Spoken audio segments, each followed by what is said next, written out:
hadn't intended to do an update on this quite this early, but I think you'll understand why I am. Hi everybody, when you're watching this, it's the beginning of April 2021, and I have decided to do an update of my 21 in 2021, a set of 21 things I wanted to do this year, all various types of things from all parts of my life in line with different goals that I have. I wasn't intending on doing quarterly updates on this. I figured I might update you mid-year and then at the end of the year.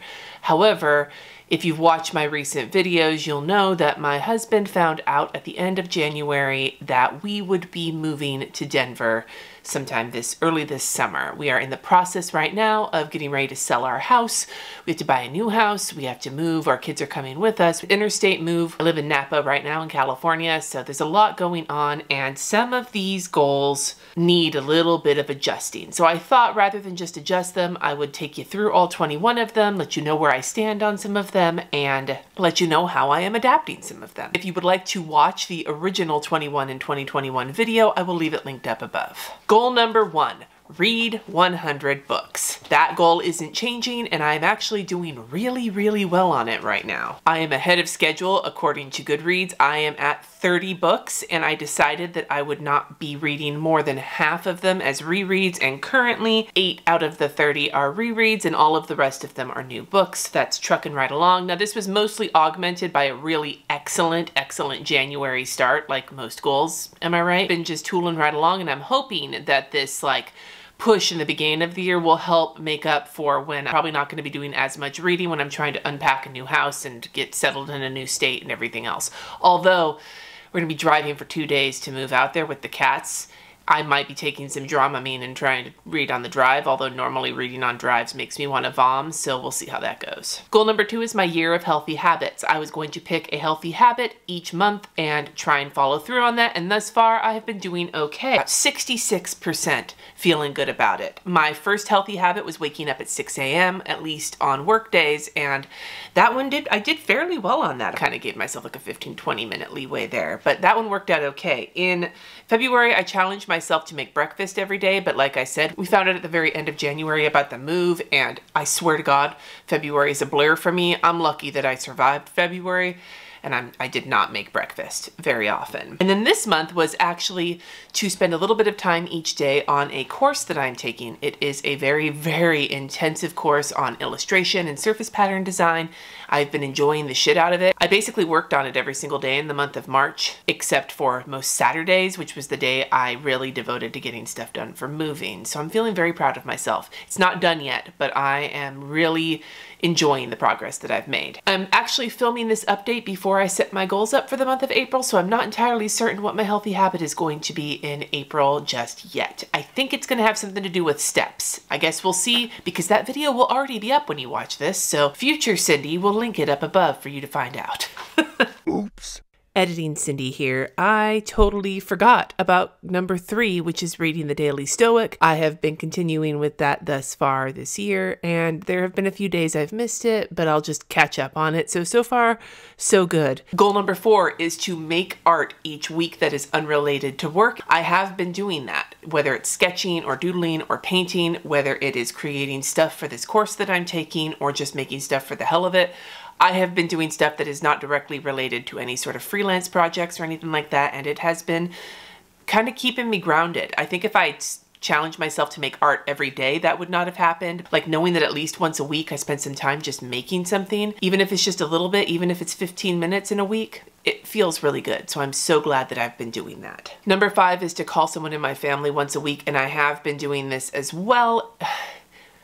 Funny thing, I don't know how much I would have been doing this had it not been for this move situation and for some other things going on with my health.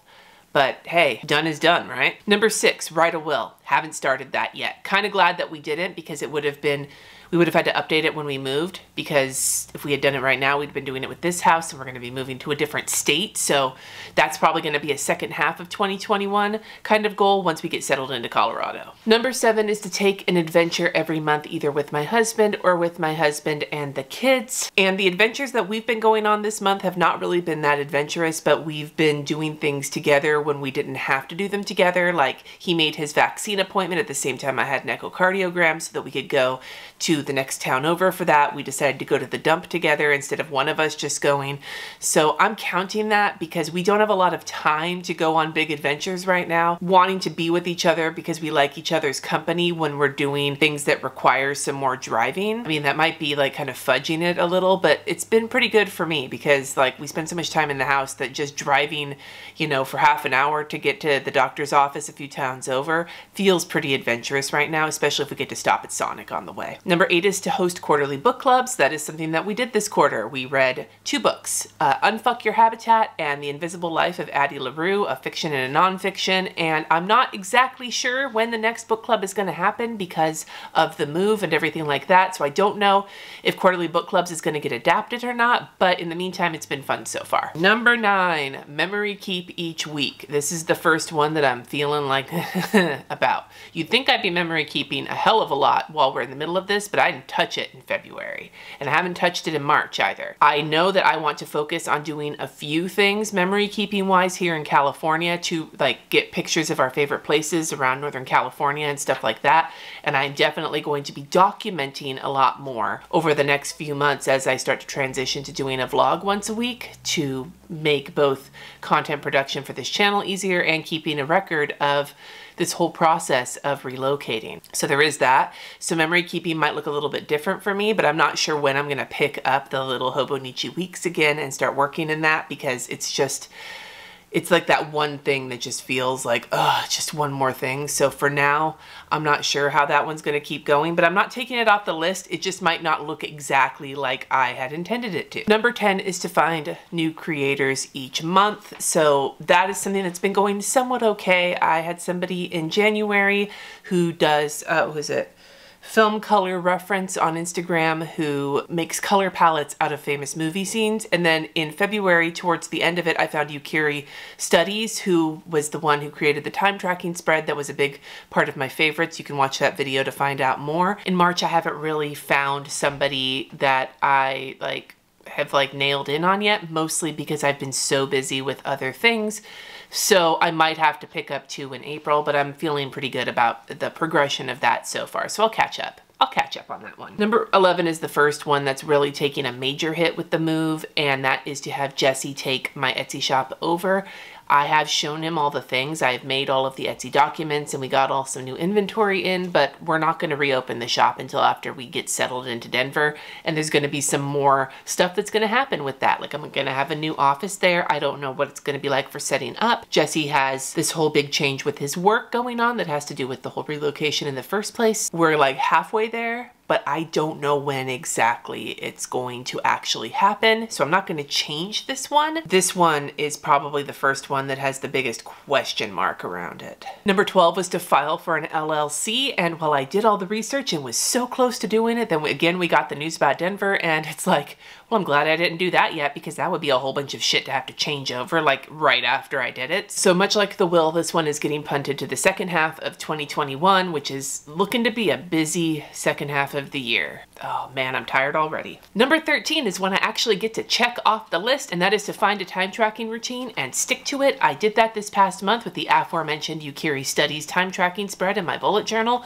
I don't know if I'm going to continue it in April or not because it was very specific for my goals in March and I'm not sure I'm going to need it again, but I love the method and I will probably pull that out of my back pocket anytime I need to time track again. I still have my Timular Cube. I still want to give that a try at some point, but right now that's just more than I need to figure out at the moment. Yay, I get to check one off. Woohoo! Number 14, monthly creative dates. I've actually been doing this. Are you impressed? I spent one of them just painting. I watched a couple of YouTube videos and tried a couple of new techniques that I hadn't tried before. For another one, I actually did a bunch of reading of books on creativity. And for this past one, I went out to collect inspiration and different finds to really try to brainstorm for some ideas that I have for upcoming projects. Not because I want to make the money off of them, but just because I'm not going to be in Napa much longer and I really wanted to get some Napa specific inspiration, and that's not something I have prioritized a lot of time for, so it was really nice to take a couple hours and do that on my own on a beautiful day. So that one's chugging along, and that's going to be one that I'm going to have to really prioritize in the next couple of months as we get more and more strapped for time as as we get closer and closer to the move. Number 15 is another one that is going to need to change. It's grow an herb garden. And while I hadn't put any work into that yet here in California, I had tried using a little indoor microgreens growing situation, which I have had mixed results with. However, I'm not sure yet about the Denver climate, about where we're going to be living. We haven't bought a new house yet, so we don't even know where we're going to be living yet in town, let alone what like the homeowners associations will allow. And so I think rather than trying to grow an herb garden, I want to change this one to explore and get comfortable with our new town, our new city, whether that means the city we specifically live in because we're going to be in the burbs, or whether it means Denver, getting out with my kids and my husband, finding new restaurants, finding new places to go for walks, spending time each month, spending time really feeling like we are making it our home is going to be really important. A big focus for us up through the rest of this year, so that by the end of the year we will be feeling not only settled into our new house, but settled into our new area. We've lived here in Napa for over 10 years now. We know this place. I'm going to change it to that and not worry about the herb garden until I get a better idea of what the climate is like there. Number 16, find a morning stretching routine. Haven't done that yet. I know you guys have already left me a bunch of suggestions. Any more suggestions would be fabulous, but to be perfectly honest with you, it is not high on my priority list right now. Hopefully I'll incorporate it into my healthy habits after we move. Like, I already struggle with stretching and finding ways that are comfortable with how big my kidneys are. And right now there's boxes all over my house, so there's not even any room to stretch. Number 17 is the other one that's going to be a big change. The current one is finish all of the walls in the house. And that is actually not something I'm going to worry about now because we're going to be moving. So instead of finishing the walls, we're going to be taking down all the pictures and shit like that. So that one just needs to get removed completely. And we're going to change that one to move into and completely unpack our new home. Don't know where the home is yet, haven't finished packing up the old home yet, but I know that sometime in the next few months we will be moved into a new house, and what I don't want is to be living out of boxes for the next 6 months because I'm busy with other things, so I would like to prioritize getting completely unpacked this year. Hopefully by the end of the summer would be really great. I'd love to have this checked off by the time I check back in with you in like September. We'll see how it goes. Number 18 is to teach the kids an adulting skill every single month. And you know what's really funny is that some of the adulting skills have felt really difficult to teach them because we only have them every other week. But when we move, they're going to be with us as their primary residence and then going for long weekends and holidays and vacations and things like that to their dads. And there will be a video explaining more about this later, but it's just not the time to talk about it right now. There'll be other skills that will be a little bit easier to teach when we have them more consistently rather than sending them back to dads every other week. That's a bright side in what's going to be, you know, a tough emotional adjustment for them. However, we have talked about other things in the past couple of months, and that have been insurance, moving and what all that entails when you're moving interstate, and taxes, which my taxes are done. Fuck yeah. I'm sure there's going to be more opportunities for more adulting shit as we go through this big like life situation. Number 19, oh the irony. The first thing I crossed off this list, redoing my office. I've got an office tour of it if you'd like to watch it. Holy shit, I love the redo of my office and I'm taking it down ASAP because we're staging the house. But it still counts because I still did it this year. I'm not going to uncross it off for the new house because my new office is going to be redone regardless. That's one of the things we're looking for in a new house is space for my office because I work from home, not just during coronavirus, but all the time. So I need my office space. But I redid it and I've been getting major enjoyment out of it. So even if I only get to enjoy it for a few months of this year, it was still worth it. And hopefully the lessons I've taken from redoing it will follow me when I set up the new one. Number 20 is walk for 21 minutes each day. I've been kind of sketchy about this. I don't really have a good way to track it. So there is that, but I've been trying, and like I said, I'm hoping to probably make steps as part of one of my upcoming goals, so we'll see about that. Exploring the new city, there'll be a lot of steps involved in that, but so far, kind of 50-50 maybe. Probably not the best thing in the world. It is what it is, right? I fucking hate that saying. Final one is find a living donor. I actually have somebody who has made it pretty far in the transplant process, but right now what we're working out is how it all is going to get transferred to a new state, so wish me luck on that. I know I never put the information in the old video because right after I filmed it, like within the next few weeks, shit majorly hit the fan in this house, but I'm not gonna be soliciting more people to get tested until I get everything settled and we see how things shake out with the person who is currently going through the process. Keep your eyes open because if you're interested at all in donating a kidney to me, I may still need your help, so I will be updating you. In the meantime, I feel like absolute crap right now. And I am trying really hard to take it easy while trying to get all of these other things done. I'm actually really proud of myself, much like moving the Etsy shop off until the second half of the year. There's a lot of projects I had meant to be doing in this time period that I have postponed because of the move taking up time and not wanting to overdo it, but still wanting to do things like have videos on the channel and stuff for my patrons. Jesse's proud of me for how I have reprioritized and how I am sticking to my plans right now. So fingers crossed I don't overdo it. But suffice it to say that I have been overdoing it a little bit, at least every single day, which happens when it comes to packing and stuff like that. But gotta get done, right? Health-wise, I am hoping that I can get through the next few months without a total breakdown of my entire body so that shit can get better eventually, and I am happy with the transplant center that I am looking into transferring to, so fingers crossed on all of that as well. I always appreciate all of your good wishes for that, and for any of you who have struggled with kidney disease, especially polycystic kidney disease, and I know there are some of you in my audience, I wish I could give you a big hug right now because I'm really feeling it myself. But anyway, on all of those notes, so far for my 21 and 2021, I feel like I have actually made some pretty okay progress on most of them despite everything that's going on. There are less changes to make than I had initially thought that there would be. We'll see how it goes. Shit has not hit the fan yet here completely yet. I am still in the very beginning of how whack the next couple of months are going to be. So if I check in with you after quarter two, if you'd like to post quarter two check in for this, we'll see how much of a hot mess it turns into. Let me know if you want to see that down below. Let me know also if there's something you have been working in 2021 that you have made some progress on that you're proud of, even if it isn't the progress you were expecting. I'd love to hear about it. And until next time, friends, take care of yourselves, wash your hands, do all those good things. Subscribe if you haven't already. Thanks for watching, and peace.